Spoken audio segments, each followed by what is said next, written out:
আজকে বড্ড খুশি লাগলো যখন হাত দিয়ে পাগড়ি পরিয়ে দিচ্ছিলাম, মনে পড়ে গেল আমার নিজের হাফেজ হওয়ার কথা।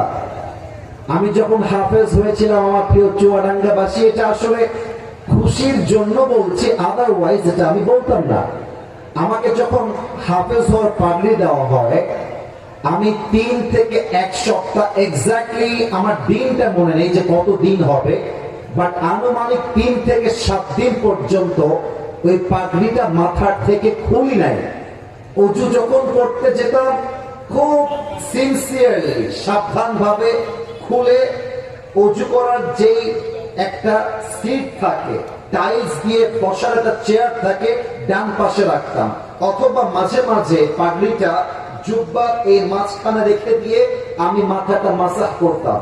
তো আমার ওস্তাদ আমাকে একদিন বললেন, কিরে আসি, ওই যে পাগড়ি পাইলি, তুই তোর পাগড়ি খুলতেই চাস না।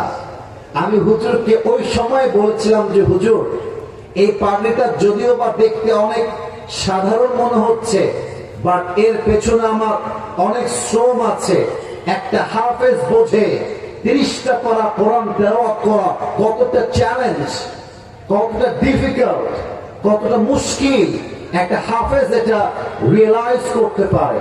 হাজারো বাধা আসে, কষ্ট আসে, মাদ্রাসার ভেতরে জেলখানা ফিল হয়, বাট মাথায় রাখবেন, একজন হাফেজ তখনই হাফেজ হয় যখন তার উপরে আল্লাহর রহমতটা থাকে, ঠিক কিনা বলেন?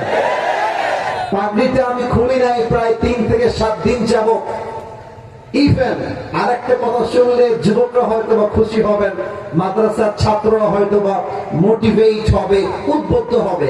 আর সামনে ক্যামেরাগুলো আমার দিকে জাস্ট লাইক সিসি ক্যামেরা।